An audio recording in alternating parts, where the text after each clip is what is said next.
हाय बच्चा पार्टी, क्या हाल चाल है आपके। मेरा नाम है शुभम पाठक। मैं तुम्हें इस चैनल पे पढ़ाती हूँ क्लास 9th और क्लास 10th की एसएसटी और बायोलॉजी। और तुम्हें पता होगा कि इस चैप्टर का लेक्चर 1 कुछ दिनों पहले आ गया था, कॉन्स्टिट्यूशनल डिजाइन। आज इसका लेक्चर 2 है। क्लास 9th सिविक्स का हमारा एक बड़ा ही प्यारा सा क्यूट सा चैप्टर है कॉन्स्टिट्यूशनल डिजाइन। तो चलो स्टार्ट करते हैं। देखो, आज के लेक्चर में हमें मिलने वाला है इंडियन कॉन्स्टिट्यूशन के बारे में। हमारे इंडियन कॉन्स्टिट्यूशन को जब बना रहे थे तो क्या प्रॉब्लम्स थी अपने पास, उन प्रॉब्लम्स को हमने कैसे टैकल किया, कैसे दुनिया का सबसे खूबसूरत कॉन्स्टिट्यूशन बना के तैयार किया, साथ में हमारा प्रियम्बल कैसा है, उसकी गाइडिंग वैल्यूज कैसी हैं, और फिर लास्ट वाला टॉपिक हमारा इंस्टीट्यूशनल डिजाइन। तो ये इंडिया वाला पार्ट हम इस लेक्चर में कवर कर रहे हैं। साउथ अफ्रीका वाला पार्ट जो है हम लेक्चर 1 में कवर कर चुके हैं। उसका लिंक आपको कॉमेंट्स में मिल जाएगा, you can watch that to.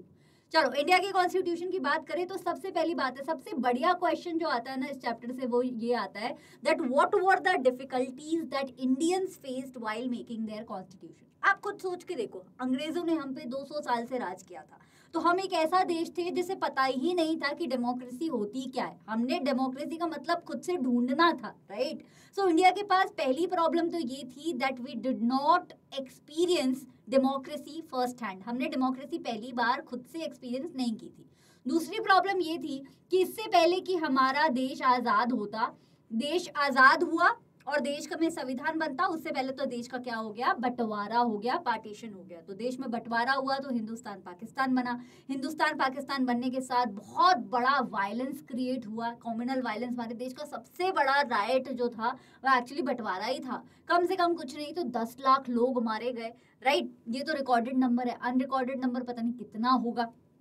तो हमारे पास ये दो प्रॉब्लम हो गई कि एक, हमें पता नहीं था कि डेमोक्रेसी का फर्स्ट हैंड मतलब फर्स्ट हैंड एक्सपीरियंस कैसा होता है। दूसरा, हमें ये नहीं पता था कि देश का बंटवारा हो जाएगा। देश का बंटवारा हो गया तो हमारे पास एक नई प्रॉब्लम आ गई, और रिलीजन के नाम पे वैसे भी दंगे चल रहे थे देश में। तीसरी प्रॉब्लम है कि हम लोग अभी इमर्ज कर रहे थे एज सिटीजन। कहने का मतलब है कि इससे पहले हम लोग सिटीजन थोड़ी थे, हमें कोई सिटीजन थोड़ी बोलता था, हमें तो प्रजा बोला जाता था। हम तो राजा की, रानी की प्रजा थे, है ना। ब्रिटेन की रानी हम पे राज कर रही थी अपनी गवर्नमेंट के थ्रू, राइट। तो वी वर प्रजा, we were subjects, but now we were becoming citizen. अब हमें सिटीजन का दर्जा मिलने वाला था, और ये दर्जा क्या होता है, इसके साथ कैसी रिस्पॉन्सिबिलिटीज आती है, हमें नहीं पता था। 3 प्रॉब्लम हो गई। चौथी सबसे बड़ी प्रॉब्लम जो आज भी इंडिया के लिए एक प्रॉब्लम क्या और एक ब्लेसिंग की तरह भी खड़ी रहती है, वो ये है कि इंडिया बहुत डाइवर्स है।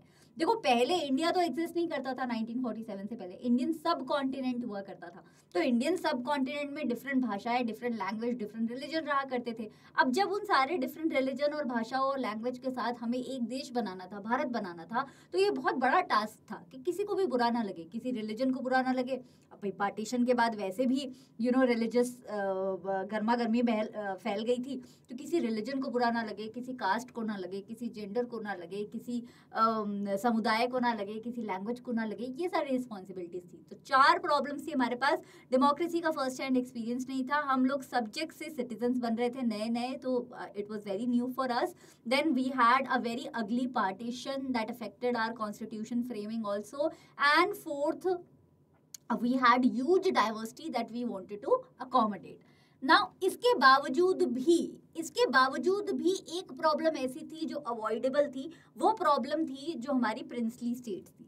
बच्चा, 1947 से पहले, यानी कि आज़ादी से पहले भारत में 2 तरीके की स्टेट्स हुआ करती थी। आज जो देखते हो आप सारी स्टेट्स बराबर है, लेकिन पहले 2 तरीके की स्टेट्स हुआ करती थी, princely states and provincial states. प्यार से प्रोविंसेस बोला करते थे। तो प्रोविंसेस वो हुआ करती थी जहां डायरेक्ट ब्रिटिश राज हुआ करता था, ब्रिटिश गवर्नमेंट डायरेक्ट राज किया करती थी। प्रिंसली नाम से पता चल रहा है, यानी कि राजकुमार वाली स्टेट, ये वो स्टेट्स हुआ करती थी जहां पे इंडिया के राजाओं से ब्रिटिश गवर्नमेंट ने हाथ मिला लिया था कि देखो, तुम्हें हमारी अथॉरिटी माननी पड़ेगी, गद्दी पे तुम ही बैठो, राजा बने बैठो, राजा बनो, राजकुमार बनो, रानी बनो, हमें कोई प्रॉब्लम नहीं है, राज हमारा चलेगा, ठीक है। तो एक नॉमिनल हेड की तरह, मतलब नाम मात्र के हेड की तरह राजा रानियों को बिठा रखा था। तो princely states were indirectly controlled by Britishers and provinces were directly controlled by Britishers. तो जब देश आजाद हुआ तो प्रोविंसेस तो हमारे पास आ गई, लेकिन ये जो प्रिंसली स्टेट्स थी उसका दामोदार ब्रिटिशर्स ने हमें नहीं दिया, बल्कि प्रिंसली स्टेट्स के राजाओं महाराजाओं पे छोड़ दिया कि अब आप देख लो, आपको हिंदुस्तान के साथ जाना है, पाकिस्तान के साथ जाना है, कि आपको इंडिपेंडेंट रहना है, किसी भी देश के साथ सम्मिलित नहीं होना है, अपनी राजा और प्रजा खेलना है, ठीक है। तो ये बहुत बड़ा टास्क था किसी राजा को ये बोलना कि डेमोक्रेसी का आप पालन कर लीजिए, डेमोक्रेसी में अपने आप को इंक्लूड कर लीजिए, भारत का हिस्सा बन जाइए, काफी मुश्किल टास्क था। So British left rulers of princely state to decide either to merge with Pakistan or India or remain independent. When the constitution was being written, the future of the country did not look as secure as it does today. आज हमें दिखता है कि अपना constitution कितना मजबूत है, अपनी डेमोक्रेसी कितनी मजबूत है हमारे देश में। बाकी प्रॉब्लम्स पे हम लोग निगाह गड़ाए रहते हैं कि यार इंफ्रास्ट्रक्चर अच्छा नहीं है, डेवलपिंग नेशन है, गरीबी है। तब तो इतना बड़ा प्रॉब्लम था कि हमें पता भी नहीं था कि हम डेमोक्रेसी को संभाल पाएंगे कि नहीं। हमें हमारे कॉन्स्टिट्यूशन फ्रेमर्स को, हमारे उस जमाने के लीडर्स को, फ्रीडम फाइटर्स को ये एंजाइटी थी, ये घबराहट थी कि भाई ये देश बन भी पाएगा कि नहीं, कि फिर से किसी और देश के तले दब जाएगा, राइट। हम लोग अपने पैरों पे खड़े हो भी पाएंगे कि नहीं हो पाएंगे।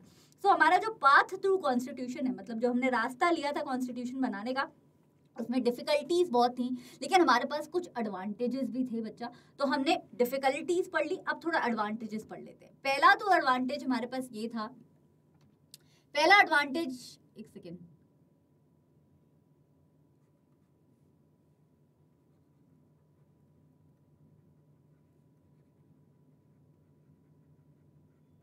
मैं ना एक काम करती हूँ, यहाँ पे पूरा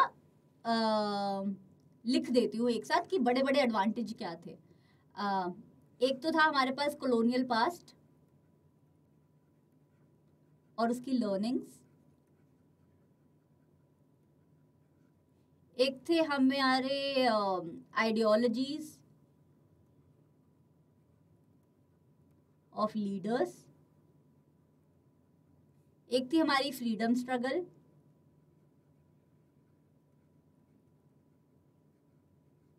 एक थे हमारे पास अच्छे एग्जाम्पल्स। तो स्टार्ट करते हैं कॉलोनियल पास्ट की लर्निंग से।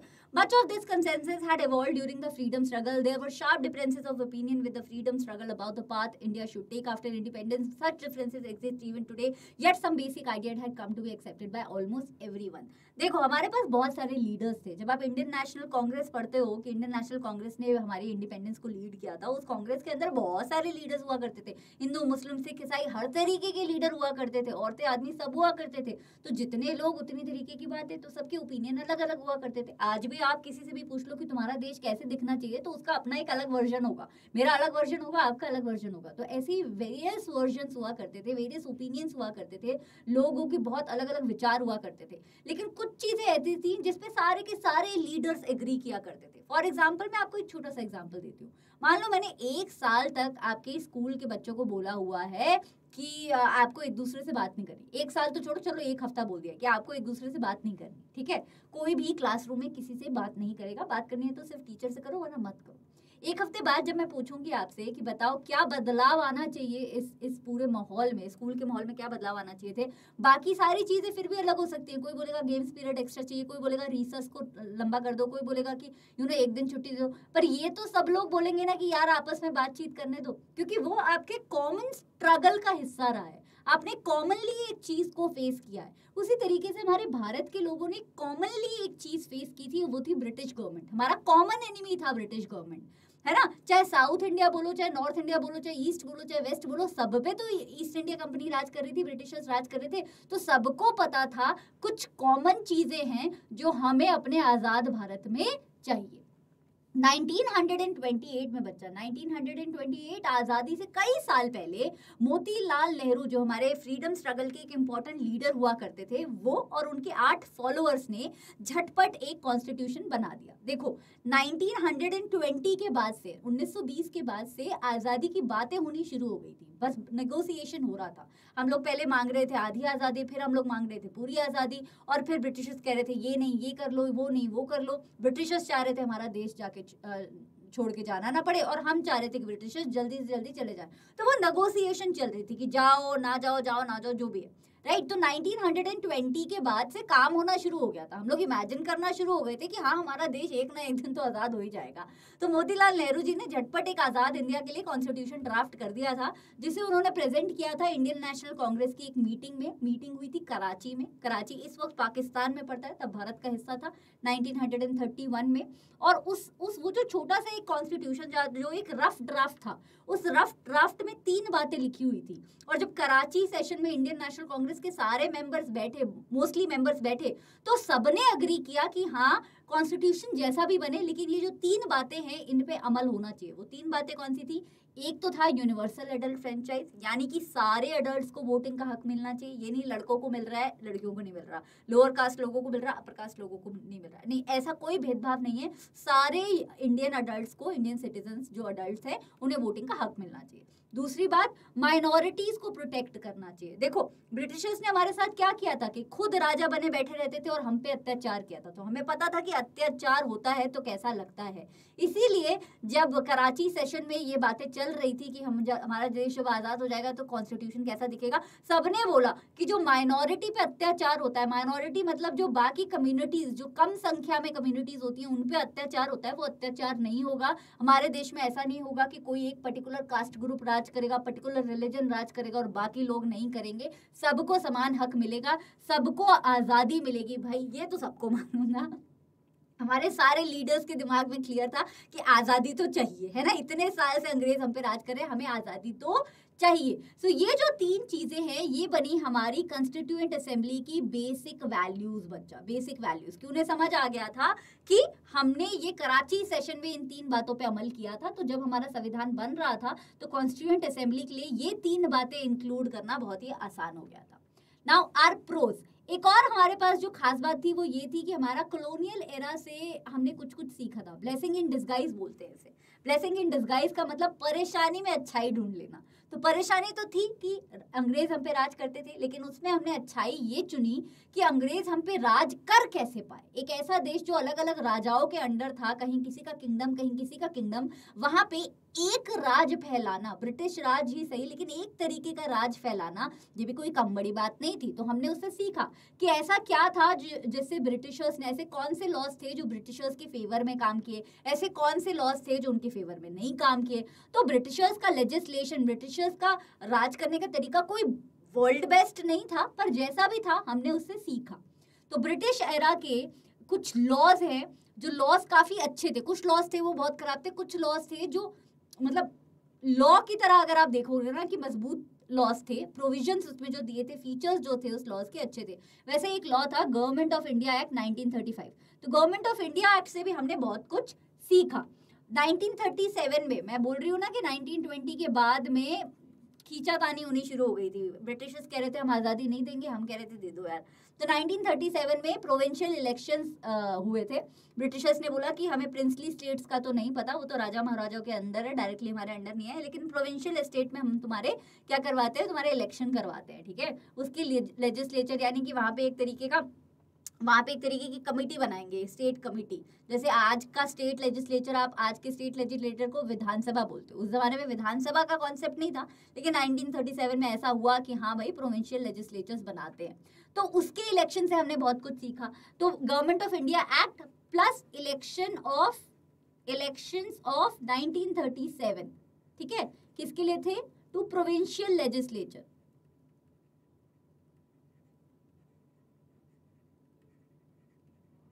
तो इससे भी हमें समझ आया, इससे हमें एक्सपीरियंस गेन हो गया।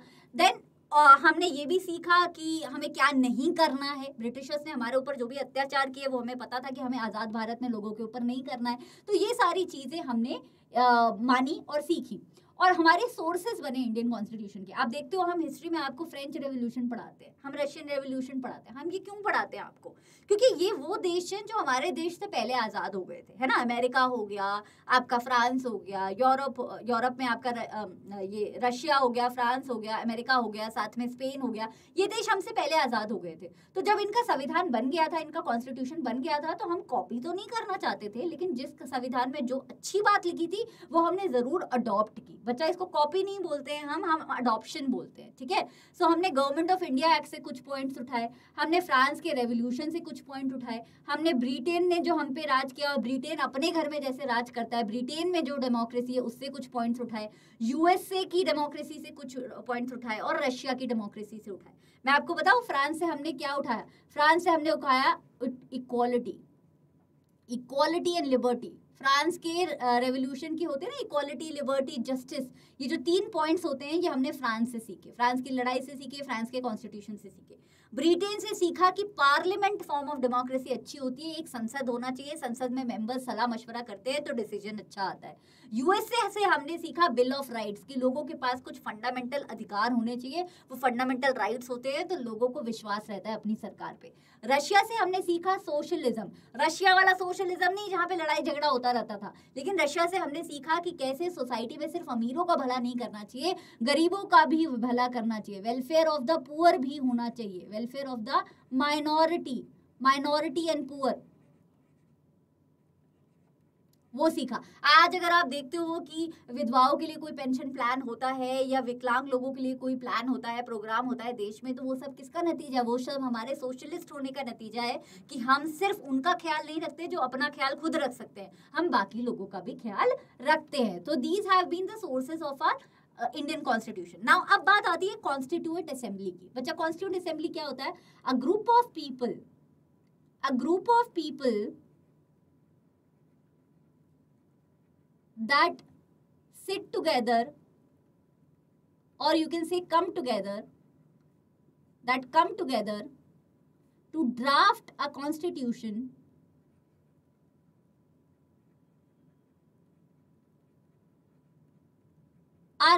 is known as a group of people, है ना, तो आर नहीं आएगा, is known as constituent assembly। तो बेसिकली अगर आप अपने स्कूल का कॉन्स्टिट्यूशन बना रहे हो और मान लो स्कूल के कॉन्स्टिट्यूशन में आपके प्रिंसिपल मैम ने या सर ने आपकी क्लास टीचर को ले लिया है, आपको ले लिया है, 2-4 हेड बॉय हेड गर्ल 4-5 लोगों को ले लिया है, तो वो क्या हो गई? वो कॉन्स्टिट्यूएंट असेंबली हो गई आपके स्कूल की। सिमिलरली जब हमारे देश का कॉन्स्टिट्यूशन बन रहा था तो पहले कॉन्स्टिट्यूएंट असेंबली के इलेक्शन कराने जरूरी थे, क्योंकि देश में तो लीडर्स बहुत थे। अब सारे लीडर्स तो मतलब एक क्रांतिकारी तो देश में उस वक्त कितने थे ना, रेवोल्यूशनरीज लीडर्स, तो हम सबको तो नहीं बोल सकते कि कॉन्स्टिट्यूएंट असेंबली के मेंबर बन जाओ, है ना, बहुत खच्चड़ फिचड़ हो जाती, इतने लोग आपस में बात करते कुछ नहीं हो पाता।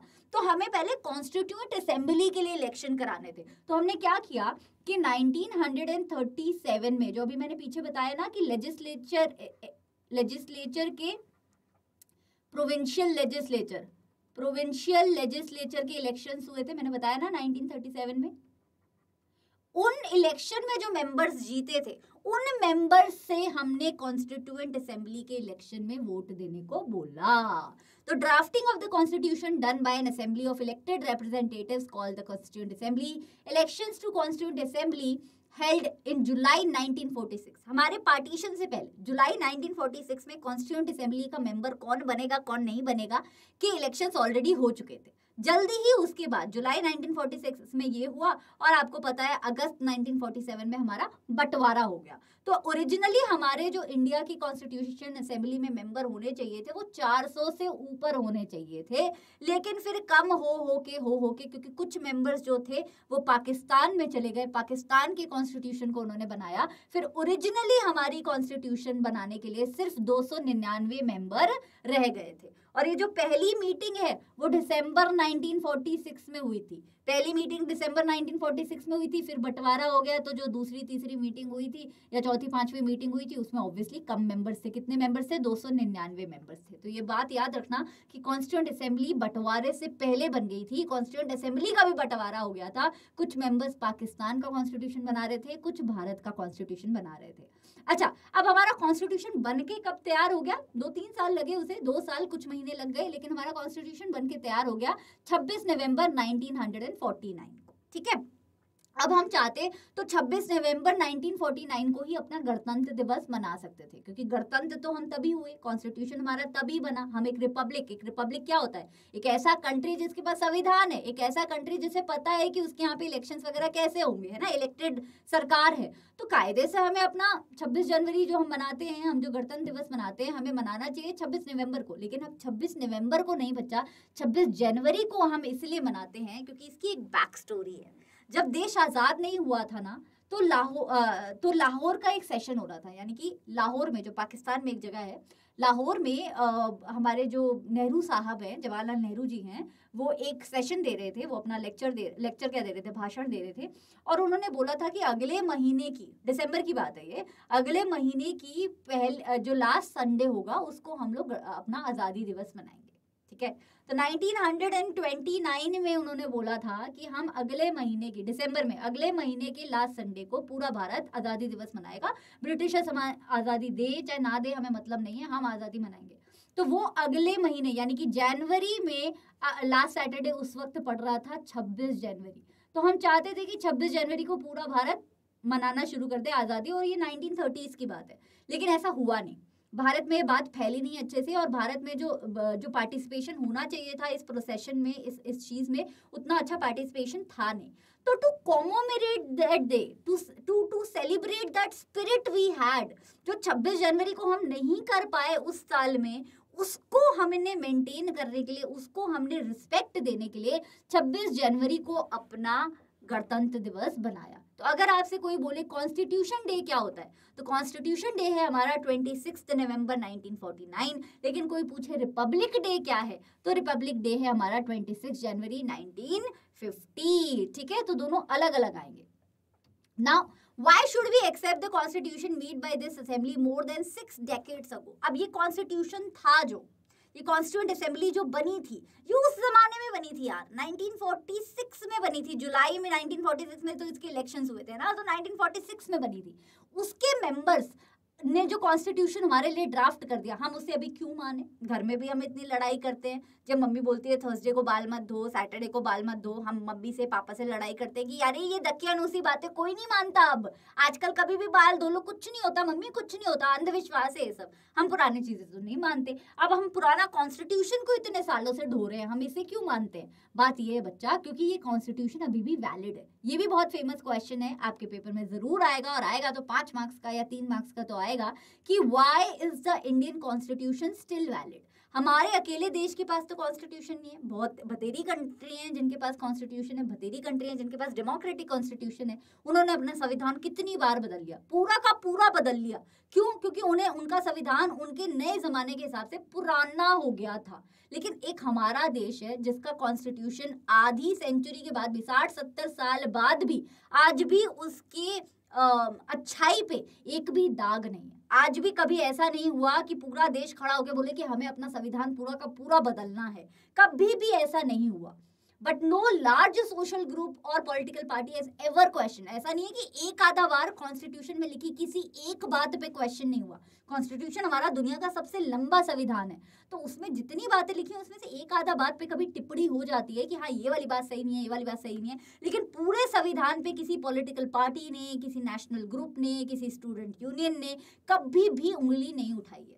So number 1 point है, the constitution does not reflect the views of its member alone but expresses a broad consensus of that time.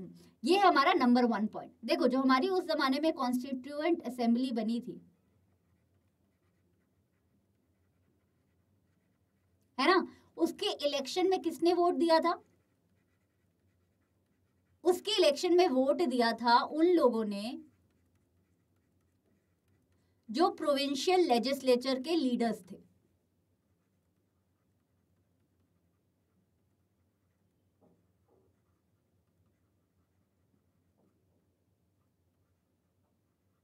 है ना, अभी बताया ना 1937 में हुआ था, इलेक्शन हुआ था, प्रोविंशियल लेजिस्लेचर्स कंडक्ट हुए थे, है ना, प्रोविंशियल में हुए थे, प्रिंसली स्टेट्स में नहीं हुए थे।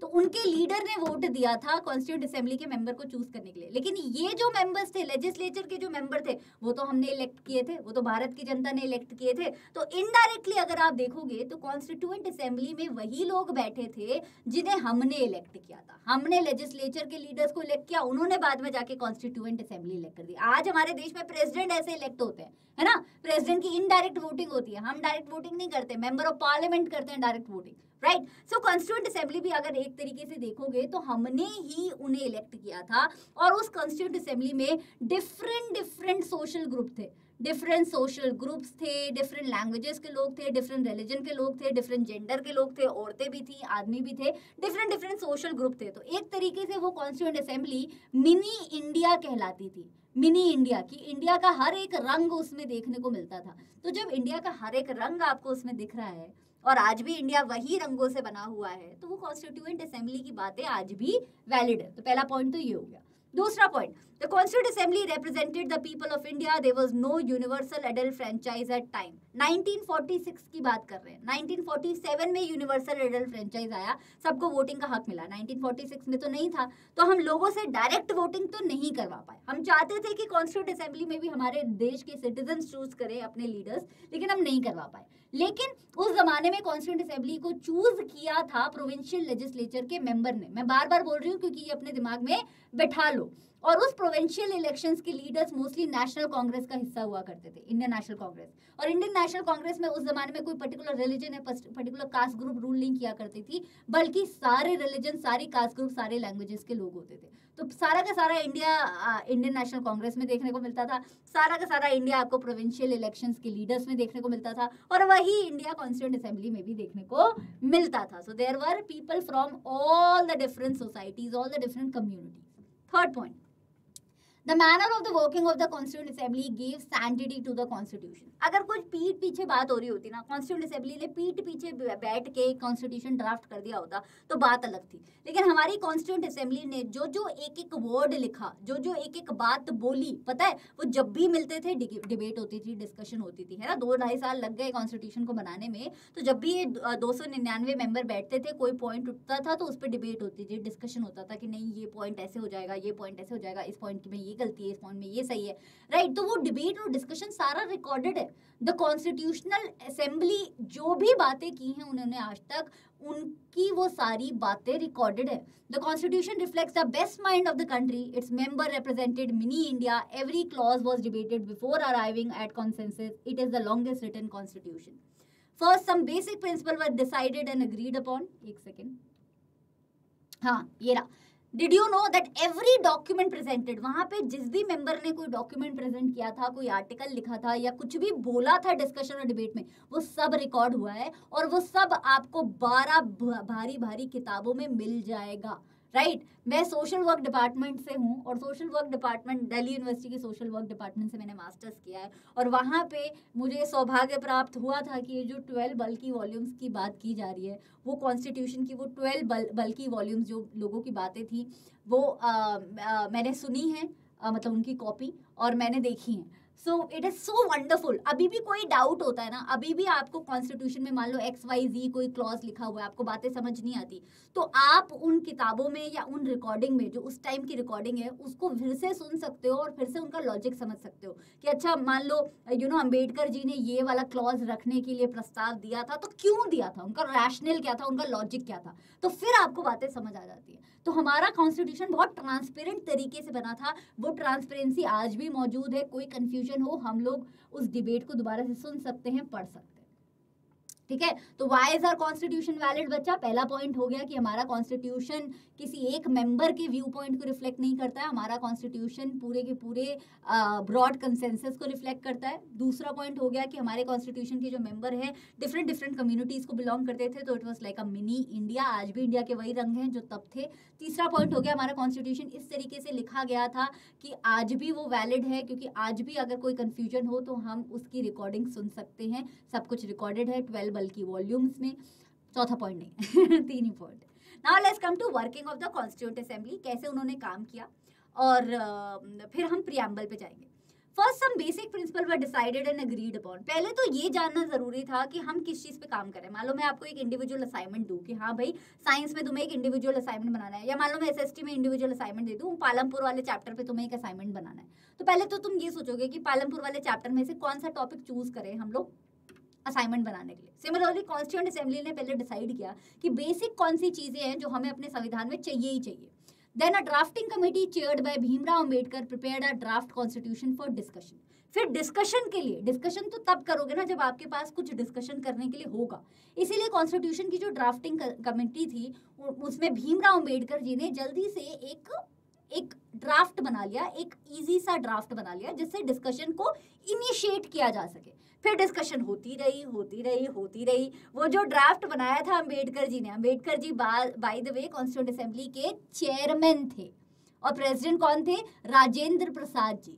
वो राजेंद्र प्रसाद जी बाद में जाके हमारे आजाद भारत के भी पहले प्रेसिडेंट बने, तो ऐसे याद कर लो, ठीक है। कॉन्स्टिट्यूंट असेंबली के भी प्रेसिडेंट थे, आजाद भारत के भी प्रेसिडेंट थे। चेयरमैन कौन थे? भीमराव अम्बेडकर जी। तो अम्बेडकर जी ने जो वो फर्स्ट ड्राफ्ट बनाया था ना कॉन्स्टिट्यूशन का, उसमें 2000 बार बदलाव हो चुके थे उस मीटिंग में।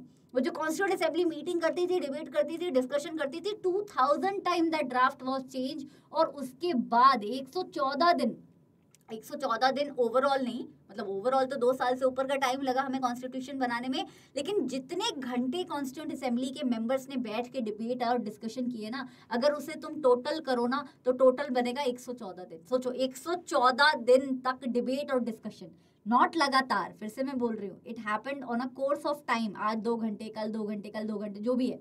लेकिन जब उसे तुम क्यूमुलेटिवली लेते हो तो it is a debate and discussion of 114 days by the best leaders of our country at that time, right?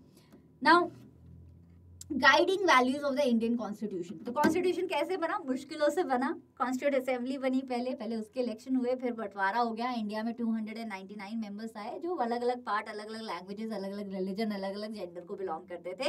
ये सब समझ आया। अब बढ़ते हैं कॉन्स्टिट्यूशन की गाइडिंग वैल्यूज। स्टार्टिंग में जब मैं कॉन्स्टिट्यूशन की प्रोज बता रही थी हमारे इंडियन कॉन्स्टिट्यूशन के, तो मैंने तुम्हें बताया था कि हमारे लीडर्स की आइडियोलॉजीज थी हमारे पास। आइडियोलॉजीज का मतलब होता है बच्चा विचारधारा, सोचने का आपका क्या तरीका है, उसे आप आइडियोलॉजी बोलते हो। तो जब हम आजाद हो रहे थे तब हमारे कुछ लीडर्स थे, जैसे महात्मा गांधी, भीमराव अम्बेडकर, जवाहरलाल नेहरू, है ना, ऐसे बहुत सारे, वल्लभ भाई पटेल, ऐसे बहुत सारे लीडर्स थे जिनकी जो विचारधाराएं हैं लोग उसे सराहते भी थे, लोग उसकी बेसिकली उसे इम्पोर्टेंट मानते थे, एसेंशियल मानते थे और उसकी रिस्पेक्ट भी करते थे। तो उनसे हमने बहुत सीखा।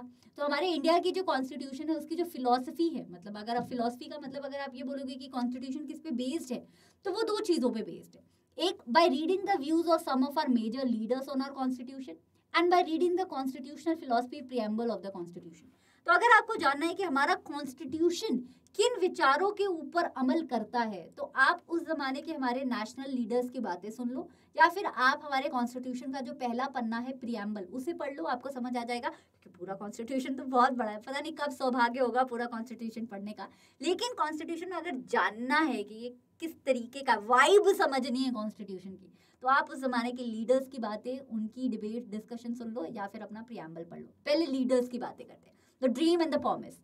महात्मा गांधी की बातें करते हैं। Mahatma Gandhi father of the nation ऐसे ही नहीं कहलाते हैं। महात्मा गांधी ने बहुत अच्छी अच्छी किताबें लिखी थी। उनकी जो आइडियोलॉजी है, गांधीनियन फिलॉसफी बोलते हैं उसे। Gandhian philosophy is an international philosophy बच्चा। गांधीनियन फिलॉसफी पूरी दुनिया में फेमस है, पूरी दुनिया में, ठीक है। जैसे प्लाटो, एरिस्टोटल, ये ग्रीक बहुत फिलोसफर्स हैं जो बहुत फेमस है। जैसे आप फ्रेंच रेवोल्यूशन में मोंटेस्क्यू पढ़ते हो, जॉन लॉक पढ़ते हो, है ना, रूसो पढ़ते हो, उसी तरीके से गांधीनियन फिलोसफी पूरे वर्ल्ड में आज भी फेमस है। कितनी किताबें आज भी लिखी जाती है। तो गांधी जी ने 1931 में किताब लिखी थी यंग इंडिया, जिनमें उन्होंने एक्सप्रेस किया था कि जब मेरा भारत आज़ाद हो जाएगा तो मैं चाहता हूँ कि उसमें कोई अनटचेबिलिटी ना हो, छुआछूत का भेदभाव ना हो, जो ऊंची जात नीची जात के साथ छुआछूत का भेदभाव करते हैं वो ना हो, कोई इनइक्वालिटी ना हो, सब लोग एक समान हो, कोई ऊंच नीच का भेदभाव ना हो। मेरे आज़ाद भारत में ना तो शराब का प्रभाव हो, ना तो ड्रग्स का प्रभाव हो। मेरे आज़ाद भारत में औरतों को इक्वल राइट मिले जैसे आदमियों को मिलते हैं। और मेरे आज़ाद भारत में जो जितने भी लोग रहें, जितने सिटीजन्स हों आज़ाद भारत के, वो सब हारमनी से रहें, यानी कि प्रेम से रहें। ये गांधी जी ने 1931 में यंग इंडिया नाम की किताब ने मैगजीन में अपना बस मन की इच्छा व्यक्त की थी। भीमराव अंबेडकर जी की बात करें तो भीमराव अंबेडकर जी कॉन्स्टिट्यूशन में जब भी उनका बहुत इंपॉर्टेंट रोल था। देखो, एक तो वो कॉन्स्टिट्यूंट असेंबली के चेयरमैन थे, दूसरा हमारे फंडामेंटल राइट्स में जो राइट टू इक्वालिटी और राइट अगेंस्ट अनटचेबिलिटी, इस तरीके के जो बहुत सुंदर सुंदर राइट्स हैं वो भीमराव अंबेडकर जी की वजह से ही पॉसिबल हो पाए हैं। क्योंकि भीमराव अंबेडकर जी एक सर्टेन कास्ट को बिलोंग करते थे, उस कास्ट के वो लीडर भी कहलाते थे, है ना। और उनको जिस तरीके से इनइक्वालिटी दिखती थी वो बाकी जो मेंबर्स थे, स्पेशली जो अपर कास्ट मेंबर थे कॉन्स्टिट्यूंट असेंबली के, उन्हें नहीं दिखती थी। ऑब्वियसली जब आप किसी के शूज में होते ही नहीं हो तो आपको पता ही नहीं होता कि उन पे क्या गुजर रही है। तो अंबेडकर जी की जो विचारधाराएं हैं वो कॉन्स्टिट्यूंट असेंबली में बहुत स्ट्रॉन्ग वैल्यूज लेके आती थी। कभी कभी वो महात्मा गांधी जी को भी एक तरीके से क्रिटिसाइज कर देते थे अगर उन्हें कोई बात समझ नहीं आती थी, रिस्पेक्टफुली करते थे लेकिन क्रिटिसाइज कर देते थे। उन्होंने जो कॉन्स्टिट्यूएंट असेंबली की जो कंक्लूडिंग स्पीच दी थी ना बच्चा, कंक्लूडिंग स्पीच मतलब जब कॉन्स्टिट्यूएंट असेंबली कंक्लूड कर रही थी कि हाँ भैया कॉन्स्टिट्यूशन जो है बनके तैयार हो गया, एक लास्ट स्पीच सब लोग दे रहे थे, तो जो भीमराव अम्बेडकर जी ने जो अपनी लास्ट स्पीच दी थी कॉन्स्टिट्यूएंट असेंबली में, उसमें उन्होंने अपनी एंजाइटी बताई थी, उन्होंने अपनी घबराहट बताई थी। इतने बेहतरीन कॉन्स्टिट्यूशन बनने के बावजूद भी जो उन्हें घबराहट हो रही थी वो उन्होंने व्यक्त की थी। तो चलो अब हम पढ़ते हैं यहाँ पे उन्होंने क्या बोला था। ऑन द 26 जनवरी 1950 उन्होंने बोला कि 26 जनवरी 1950 को हम मतलब कौन, Indians are going to enter a life of contradiction. हम लोग एक ऐसी जिंदगी में एंटर करने वाले हैं जहाँ पे कॉन्ट्राडिक्शन है, यानी कि जहाँ पे चीजें मैच नहीं होती हैं एक दूसरे से। पॉलिटिक्स में हमने इक्वालिटी क्रिएट कर दी है और सोशल और इकोनॉमिक लाइफ में अभी भी हमारे देश में इनइक्वालिटी देखने को मिलती है। पॉलिटिक्स में हम रिकग्नाइज कर रहे हैं कि हर इंसान को एक वोट मिलना चाहिए और हर वोट की वैल्यू एक होनी चाहिए, लेकिन हमारी सोशल और इकोनॉमिक लाइफ में आज भी सोशल और इकोनॉमिक स्ट्रक्चर ऐसा है जहाँ पे हर इंसान को सेम वैल्यू की तरह नहीं रखा जाता। How long shall we continue to live this life of contradiction? और वो पूछ भी रहे थे अपने देशवासियों से कि कब तक हम ये लाइफ जीते रहेंगे जहाँ पॉलिटिकल तरीके से तो हमें इक्वालिटी है लेकिन सोसाइटी में हमारे पास इक्वालिटी नहीं है, इकोनॉमी में हमारे पास इक्वालिटी नहीं है। How long shall we continue to deny equality in our social and economic life? If we continue to deny it for long, we will do so only by putting our political democracy in peril.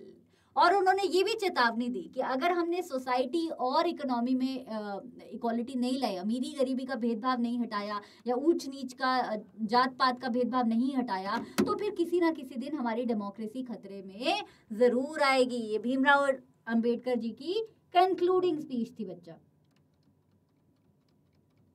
Now next is Jawaharlal Nehru ji. Jawaharlal Nehru ji ने जो अपनी final speech दी थी, जो midnight को, जब हमारा देश आजाद हुआ था, रात को 12 बजे 15 अगस्त 1947 में, जो आज भी अगर आप ये स्पीच सुनोगे तो रोंगटे खड़े ना हो जाए तो मेरा नाम बदल देना। उस स्पीच का नाम है ट्रिस्ट विद डेस्टिनी। उस स्पीच में उन्होंने बोला था कि मैं चाहता हूँ मेरे भारत में इक्वालिटी हो, हर किसी के पास अपॉर्चुनिटी हो, गरीबी धीरे धीरे हट जाए, इग्नोरेंस हट जाए, लोग इग्नोरेंस में ना रहे, बीमारियां कंट्रोल हों भारत में, और मैं चाहता हूँ कि सब लोग अपने देश प्रेम में, सब लोग सोसाइटी की सेवा करने में अग्रसर रहें। सिर्फ लीडर्स नहीं, सिर्फ नेशनल लीडर्स ही नहीं, बल्कि हर एक भारत का सिटीजन जब तक ये नहीं मानता कि ये देश मेरा है और ये सोसाइटी मेरी है और मुझे इसका भला करना है, तब तक देश का भला नहीं होगा। ये नेहरू जी की आइडियोलॉजी थी। गांधी जी की सुन ली, भीमराव अम्बेडकर जी की सुन ली, और हमने नेहरू जी की सुन ली। तो नेशनल लीडर्स क्या सोच रहे थे, ऑब्वियसली और भी लीडर्स थे, आपकी बुक में इतने ही हैं, तो वो हमने सुन लिया। अब हम प्रियम्बल के ऊपर चलते हैं। पूरा संविधान तो हम इस चैप्टर में कवर नहीं करेंगे, लेकिन प्रियम्बल पढ़ लेंगे तो हमें समझ आ जाएगा कि इंडिया के कॉन्स्टिट्यूशन में क्या क्या है। Philosophy of the constitution. Philosophy of the constitution का मतलब होता है एक ऐसा वैल्यू सिस्टम, जैसे मैं बोलूँ मेरे घर की फिलॉसफी है कि लड़का और लड़की में भेदभाव नहीं होता। मेरे घर की फिलॉसफी है कि सबको पढ़ाई करनी ही करनी है, पढ़ाई पे ध्यान देना ही देना है, क्योंकि हमारे यहाँ पैसे से ज़्यादा पढ़ाई को अहमियत दी जाती है। मान लो मेरे घर की ये फिलॉसफी है, right? So that is the philosophy of my family. Similarly हमारे संविधान की क्या फिलॉसफी है? हमारे संविधान की फिलॉसफी हमारे प्रियम्बल में लिखी हुई है। प्रियम्बल मतलब जो कॉन्स्टिट्यूशन का पहला पन्ना होता है उसमें दी हुई है। बाकी जो कॉन्स्टिट्यूशन में जितने आर्टिकल्स हैं, जो पुराने हैं, जो नए हैं, जो या दोबारा से जिनमें फेरबदल की गई है, वो सारे के सारे आर्टिकल, जब भी कोई नया फीचर ऐड होता है हमारे कॉन्स्टिट्यूशन में, वो ज़रूर देखा जाता है कि हमारे प्रियम्बल को माननीय रखते हुए है कि प्रियम्बल को डिसरिस्पेक्ट करते हुए। मान लो प्रियम्बल में लिखा है इक्वालिटी, और कल को मैं इंडियन कॉन्स्टिट्यूशन में हम लिख दें कि लड़का और लड़की में भेदभाव है ना, लड़कियां सिर्फ 10वीं तक पढ़ाई कर सकते हैं, लड़के कॉलेज जा सकते हैं, तो हमारे प्रियम्बल के वो वैल्यू खिलाफ है ना, क्योंकि प्रियम्बल हमारा कहता है equality of the citizen, right? So फिर हम आर्टिकल्स भी वैसे ही बनाते हैं कि प्रियम्बल को सामने रखते हैं, प्रियम्बल जो बोलता है उस अकॉर्डिंग हम काम करते हैं। तो हमारी पूरी की पूरी निचोड़ हमारे संविधान का, हमारी संविधान की वैल्यूज का निचोड़ प्रियम्बल में देखने को मिलता है। The constitution began, what is the preamble बच्चा? संविधान का जो स्टार्टिंग स्टेटमेंट है, छोटा सा, जो हमारे संविधान की बेसिक वैल्यूज को कवर करता है, उसे हम संविधान का प्रियम्बल बोलते हैं, ठीक है?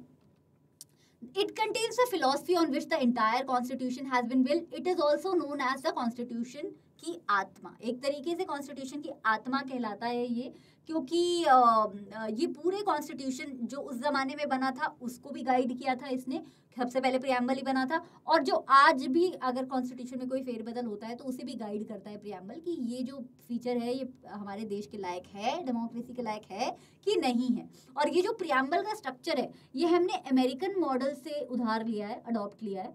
अमेरिकन मॉडल, अमेरिका का जो संविधान बना था उसमें प्रियम्बल पहली बार बना था, कंसेप्ट ऑफ प्रियम्बल, और हमने वहां से ही अपनी देश की कंटेम्प्रेरी डेमोक्रेसी में, नई डेमोक्रेसी में हमने उसे इंक्लूड किया। तो हमारा प्रियम्बल कुछ इस तरीके से दिखता है, मुझे बहुत क्यूट लगता है अपना प्रियम्बल। चलो पढ़ते हैं। सत्यमेव जयते तो पता है, सत्य की जीत होगी। Constitution of India, constitution of India का पहला पन्ना, पहला पैराग्राफ मान लो, प्रियम्बल। प्री का मतलब पहला, एम्बल का मतलब एक ठोस सबूत टाइप। तो प्रीएम्बल मतलब कॉन्स्टिट्यूशन से पहले जो आप गाइडिंग प्रिंसिपल्स देते हो। We the people of India, we the people of India मतलब जो थे, जो हैं, जो होंगे। We the people of India, having solemnly resolved to constitute India into a sovereign, socialist, secular, democratic republic and to secure to its all citizens justice, liberty, equality and fraternity. तो ये संविधान का प्रियम्बल हमारा कहता है कि हम इस देश के वासी ये सोलमली मानते हैं, मतलब कि हम ये वादा करते हैं कि हमारा देश जो है सोवेरेन रहेगा, सोशलिस्ट रहेगा, सेकुलर रहेगा, डेमोक्रेटिक रहेगा, और इस देश में सारे सिटीजन्स को जस्टिस मिलेगा, इक्वालिटी मिलेगी, लिबर्टी मिलेगी और भाईचारा यानी कि फ्रेटर्निटी मिलेगी। Assuring the dignity of the individual, हर इंसान के सम्मान को हम लोग बरकरार रखेंगे, और नेशन की इंटेग्रिटी, कि नेशन बिखरे ना, इस बात पे भी हम ख्याल रखेंगे। hereby adopt, enact and give to ourselves thus constitution, और हम सब ये वादा करते हैं कि आज से हम इस कॉन्स्टिट्यूशन को मानते हैं, स्वीकारते हैं, पहचानते हैं। ठीक है, चलो तो अब मैं बताती हूँ कि इसमें जो वर्ड्स लिखे हैं बड़े बड़े भारी भारी भरकम, उनका मतलब क्या है। सबसे पहले हम लोग शुरू करते हैं, पहले वर्ड से स्टार्ट करते हैं। पहला वर्ड है हमारा सोवेरेन, सोशलिस्ट, सेकुलर, डेमोक्रेटिक, है ना। सोवेरेन, सोशलिस्ट, सेकुलर, डेमोक्रेटिक। एक बात और याद रखना बच्चा, जो ये सोशलिस्ट और सेकुलर टर्म है ये पहले हमारे ओरिजिनल प्रियम्बल में नहीं थी, ये बाद में ऐड हुई थी। 42nd टाइम जब हमने कॉन्स्टिट्यूशन को अमेंड किया था तब ऐड हुई थी। कॉन्स्टिट्यूशनल अमेंड क्या होता है, जब आप कोई चेंज करते हो कॉन्स्टिट्यूशन में तो उसे आप बोलते हो change in constitution is known as constitutional amendment.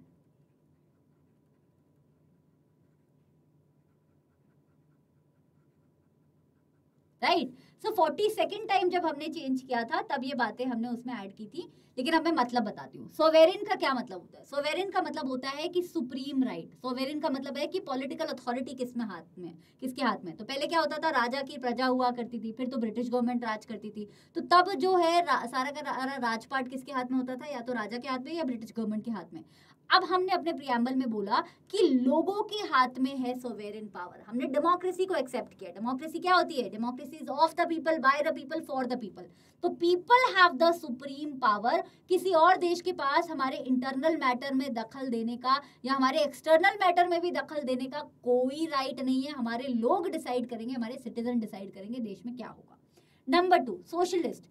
हमारे देश में जितना भी पैसा बनेगा वो इक्वली डिवाइड होगा सोसाइटी में। हम लोग ट्राई जरूर करते हैं इक्वली डिवाइड हो, इक्वली हो नहीं पाता है। लेकिन गवर्नमेंट जो है लैंड की, इंडस्ट्री की ओनरशिप रखेगी, और जब भी दिखेगा कि कोई गरीब इंसान या गरीब कम्युनिटी को हमें पैसा देना चाहिए या कोई प्रोविजन देनी चाहिए तो हम सोशलिस्ट हैं, इसीलिए हम उसे करेंगे। इसी की वजह से हमारे देश में जो उद्धार होता है पिछड़े सेक्शन ऑफ द सोसाइटी का, वो इस वर्ड की वजह से होता है, बिकॉज ये हमारे प्रियम्बल में लिखा है। Third, secular. सेकुलर का मतलब धर्मनिरपेक्षता।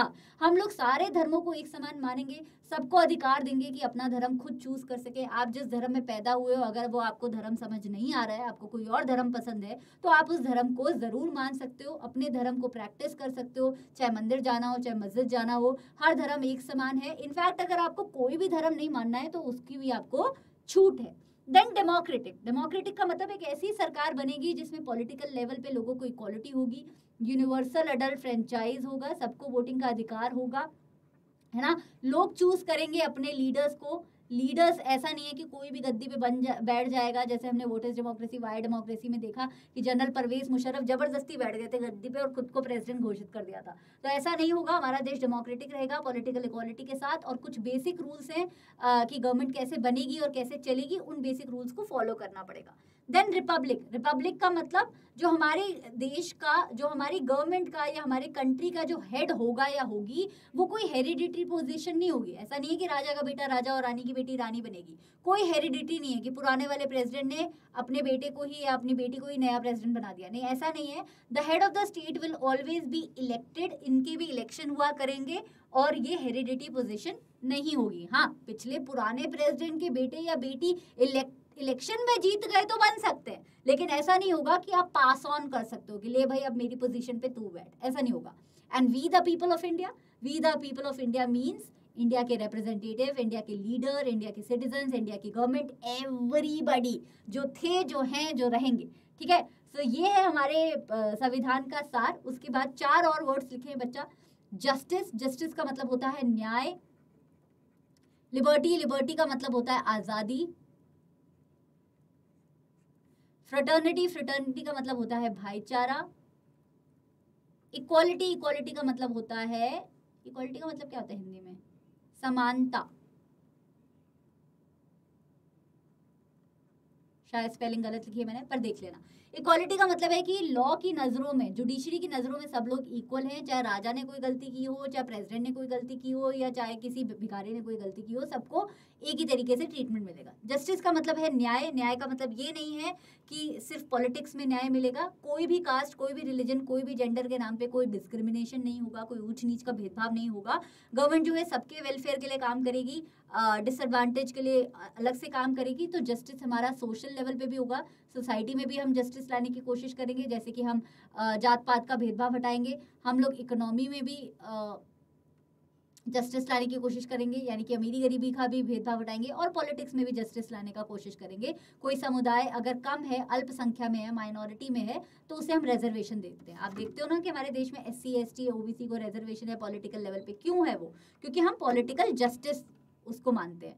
ठीक है, सोशल जस्टिस में हम लोग कास्ट सिस्टम में अनटचेबिलिटी हटाते हैं। इकोनॉमिक जस्टिस में हम लोग वेलफेयर स्कीम बनाते हैं for the oppress section of the society. तो ये मैं एग्जांपल्स दे रही हूँ, बट जस्टिस का मतलब है हर तरीके का जस्टिस। फ्रेटर्निटी का मतलब है कि सारा काम सरकार नहीं करेगी, लोगों को भी कुछ काम करना है, लोगों को अपने देशवासियों को एक फैमिली की तरह देखना है, चाहे वो कोई भी रिलीजन के लोग हों, कोई भी कास्ट के लोग हों, कोई भी जेंडर के लोग हों, कुछ भी हो, जब तक वो भारतवासी हैं, कोई आपसे ऊंचा या नीचा नहीं है, वो आपके फेलो सिटीजन हैं और उन्हें भाईचारे से रहना चाहिए। और अगर हम इस भाईचारे से नहीं रह पा रहे हैं तो फिर हम पे धिक्कार है, क्योंकि हम इतने सदियों तक जो हमारे पूर्वजों ने किया, जो लड़ाई लड़ी, जो कोड़े खाए, जो लाठियां खाई, जो जान गंवाई, जो बच्चे खोए, वो सब जाया जाएगा, वो सब किसी काम का नहीं है अगर हम आपस में भाईचारा मेंटेन नहीं कर सकते। तो this is my message as a teacher, that please remember that our constitution is the supreme. कोई सरकार, कोई लीडर, कोई इंसान इस देश में हमारे संविधान से ऊपर नहीं है, हमारा संविधान सबसे ऊपर है। संविधान को एक छत की तरह इमेजिन करो जो देश के ऊपर है, उससे ऊपर कुछ नहीं है। ठीक है, इंस्टीट्यूशनल डिजाइन की बात करते हैं। What is institutional design? What is institution बच्चा? इंस्टीट्यूशन का मतलब है एक ऑर्गेनाइजेशन, ऑर्गेनाइजेशनल डिजाइन।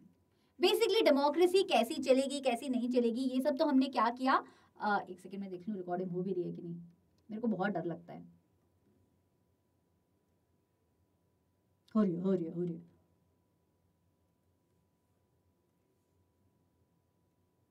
हाँ, तो इंस्टीट्यूशनल डिजाइन का मतलब है जैसी और चलेगी भाई हमारी डेमोक्रेसी, वो सब तो हमने कॉन्स्टिट्यूशन में लिख दिया कि हाँ ऐसा होगा, वैसा होगा, वैसा होगा। लेकिन वो होगा कैसे? जुडिशरी अलग होगी, जुडिशरी के नीचे सुप्रीम कोर्ट है,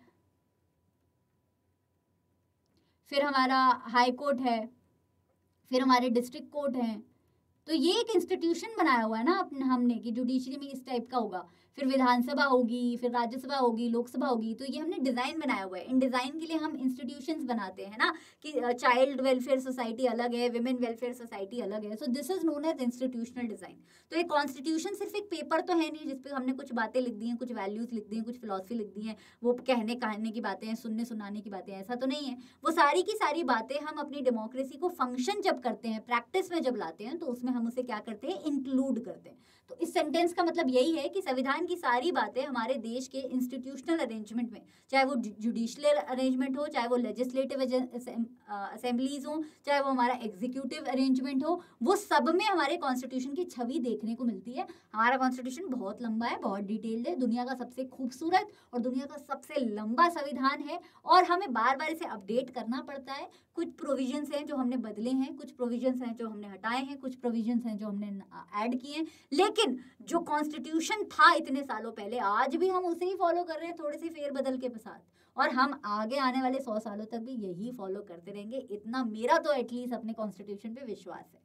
Constitutional amendment. Indian Constitution makers felt that it is in accordance with the people aspiration and changes in society. Obviously society बदलती है तो कोई चीज़ें बदलती हैं। जैसे 1990 में 1990 के दशक में इंटरनेट ने इंडिया में एंट्री मारी, दुनिया में ही एंट्री मारी है ना। इंटरनेट ने एंट्री मारी तो बहुत सारी चीज़ें बदल गई। फिर हमें पता चला कि यार इंटरनेट पे क्राइम भी होता है, फिर हमें पता चला कि यार लोगों को धोखा भी हो रहा है इंटरनेट पे। तो फिर हमने वो सारी चीज़ें, वो वाला क्राइम का क्लॉज जो है कि भाई इंटरनेट पे साइबर क्राइम, साइबर सिक्योरिटी, वो सारा हमने ऐड करना शुरू किया धीरे धीरे अपने संविधान में। तो ऐसे ही सोसाइटी बदलती रहेगी, बदलती रहेगी, बदलती रहेगी। तो उस सोसाइटी को अकोमोडेट करने के लिए, डेमोक्रेसी को अकोमोडेट करने के लिए हम अपने संविधान में कुछ कुछ चेंजेस लाते रहेंगे, लेकिन हमारा संविधान तो सेम ही रहेगा। ठीक है, तो कॉन्स्टिट्यूशनल अमेंडमेंट का मतलब है कुछ बदलाव लाना in accordance to the society. और ये कॉन्स्टिट्यूशनल अमेंडमेंट कौन लाता है बच्चा? बहुत कंफ्यूजन होता है बच्चों को लगता है कि जुडिशरी लाती है कॉन्स्टिट्यूशनल अमेंडमेंट। नहीं, लॉज बनाना और लॉज को चेंज करना और लॉज में फेरबदल करना किसका काम है? पार्लियामेंट का काम है। क्योंकि पार्लियामेंट में जो लोग बैठे हैं, हमने उन्हें इलेक्ट किया। हमने जुडिशरी के चीफ जस्टिस को या हमने जुडिशरी के जज को इलेक्ट करके नहीं वहां पे बिठाया, हमने अपने लीडर्स को बिठाया पार्लियामेंट में। तो पार्लियामेंट का काम होता है कॉन्स्टिट्यूशनल अमेंडमेंट करना। अगर मेजोरिटी मिल जाती है अमेंडमेंट को, उस चेंज को, तो फिर वो पास हो जाता है और कॉन्स्टिट्यूशन में बदलाव हो जाता है। The Indian constitution lays down a procedure for choosing leader. हमारा संविधान, ये हमने पहले भी चैप्टर में पढ़ा है कि हमारा संविधान हमें बताता है कि लीडर्स कैसे चूज किए जाएंगे, लीडर्स के पास क्या पावर होंगी, क्या वो डिसीजन ले पाएंगे, कहाँ उनकी पावर खत्म होंगी, कहाँ उनकी डिसीजंस खत्म होंगे, है ना। तो क्या लिमिट होगी गवर्नमेंट पे, कहाँ पे लोगों के राइट शुरू हो जाएंगे, है ना। ये बहुत थिन लाइन होती है। कभी कभी सरकार सर पे चढ़ के नाचने लग जाती है और ऐसे ऐसे काम करने लग जाती है कि लोगों की जिंदगी में दखल हो रहा होता है। लोगों का जो हक है, फंडामेंटल राइट है, right to life, right to equality, है ना, उस सब में सरकार घुसने लगती है। तो हमारा कॉन्स्टिट्यूशन में सब कुछ लिखा हुआ है भाई कि देखो तुम यहाँ तक काम कर सकते हो, यहाँ तक नहीं कर सकते हो, ये तुम्हारे बस में है, ये तुम्हारे बस में नहीं है। फिर भी होते हैं कुछ लीडर्स जो कॉन्स्टिट्यूशन को जेब में रख के चलते हैं, और ये सिर्फ हमारे देश की बात नहीं है, बहुत सारे डेमोक्रेटिक देशों में प्रॉब्लम देखी जाती है कि कुछ एक आधा लीडर ज़रूर होते हैं जो कॉन्स्टिट्यूशन की परवाह नहीं करते हैं, चाहे वो बोलते ऐसा हैं, चाहे वो करते ऐसा हैं, उनके कर्मों में भी दिखता है, उनकी बातों में भी दिखता है। तो वही हमें अपनी आँख और नाक और सब कुछ खुला रखना चाहिए, आँख कान खुला रखना चाहिए जब हम किसी की बातों को सुनते हैं, किसी लीडर की बातों को सुनते हैं, या किसी इलेक्शन मीटिंग में जाते हैं। तो हमें ये सब ध्यान रखना चाहिए कि सब कुछ कॉन्स्टिट्यूशन के अकॉर्डिंग होना चाहिए। अगर कॉन्स्टिट्यूशन के अकॉर्डिंग नहीं हो रहा है तो मतलब कुछ गलत हो रहा है। तो इतनी आंखें अपनी खुली रखनी चाहिए। ठीक है, सो ये यहाँ पे मैं दे रही हूँ आपको लीडर्स हमारे सिलेबस में यूजुअली है नहीं। भीमराव अंबेडकर जी से लेके सरोजनी नायडू तक there are lot of constituent assembly के मेंबर्स। तो यहाँ पे ये वाला जो पार्ट है ये आप खुद के लिए ज़रूर पढ़िएगा। लड़कियों को मैं बोलूँगी स्पेशली आप ज़रूर पढ़िएगा, क्योंकि आपको पता चले कम ही सही, आई थिंक सिर्फ 15 ही औरतें थी हमारे कॉन्स्टिट्यूएंट असेंबली में, 15 या लगभग, हाँ आई थिंक 15 ही थी, लेकिन थी। तो पढ़िएगा ज़रूर। और 2 होमवर्क क्वेश्चन दे रही हूँ, एक असर्शन एंड रीजनिंग है यहाँ पे, और एक यहाँ पे एक और क्वेश्चन है कि साउथ अफ्रीका एक डेमोक्रेटिक देश कब बना था। इसका आंसर मुझे कहाँ चाहिए? कमेंट्स में। ये जो मैं पीडीएफ से पढ़ा रही हूँ, ये पीडीएफ कहाँ मिलेगी? डिस्क्रिप्शन में। टेलीग्राम चैनल है भाई मेरा, क्या नाम है मेरा? शुभम पाठक। टेलीग्राम चैनल का क्या नाम है? सोशली शुभम, शुभम पाठक ऑफिशियल, शुभम पाठक, ऐसे बहुत सारे फेक चैनल हैं, लेकिन टेलीग्राम चैनल है सोशली शुभम, और इंस्टाग्राम पे भी मेरा नाम है सोशली शुभम। तो आप चाहें तो दोनों जगह पे, इंस्टाग्राम, स्पेलिंग गलत हो, इंस्टाग्राम, पे आप दोनों जगह यही हैंडल है, आप ज्वाइन कर सकते हैं, ठीक है, लिंक डिस्क्रिप्शन में है। तो दीजिएगा जरूर आंसर कमेंट में, ताकि पता चले तुम्हारे टीचर को तुम पढ़ रहे हो। I will see you next time. कौन सा चैप्टर चाहिए वो भी कमेंट्स में बताना। बाय।